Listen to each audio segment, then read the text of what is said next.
Je ne peux évoluer sans féliciter la haute direction de la DGRAD qui s'inscrit dans la vision de son Excellence M. Félix Antoine Tshisekedi Tshilombo, président de la République, chef de l'État, qui a toujours exprimé son souci pour le bien-être du peuple congolais, tel que cela s'est traduit dans le programme du gouvernement conduit par Mme Judith Suminwa Tuluka, Première ministre, chef du gouvernement, sous le proche accompagnement de M.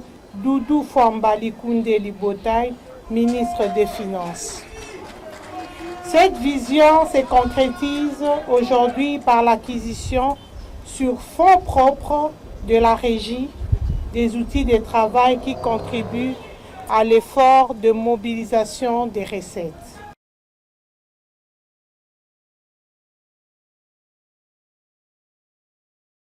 La remise officielle des 5 grands bis et d'un hors-bord Pimpanef que vous voyez devant vous,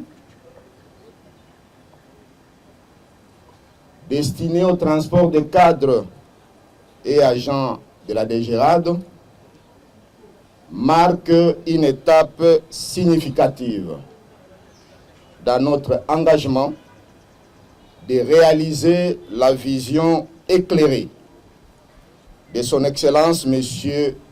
Félix Antoine Tshisekedi Tshilombo, président de la République, chef de l'État,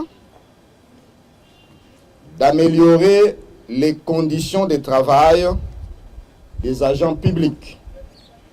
La première et la plus importante ressource qui assure le développement et la modernisation d'un pays.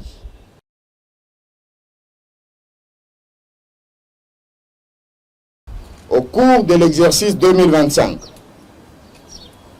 en dépit de pesanteurs exogènes, réduisant la capacité mobilisatrice des recettes non fiscales de la DGRAD, celle-ci a contribué significativement à la stabilité macroéconomique observée au cours de cette année.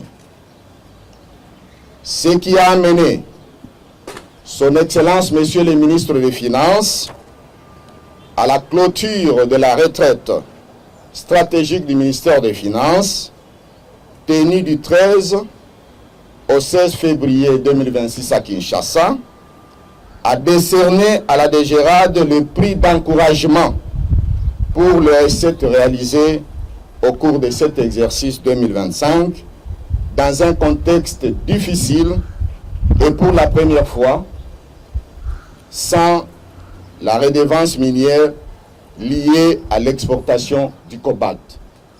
Et à quoi ça peut dire.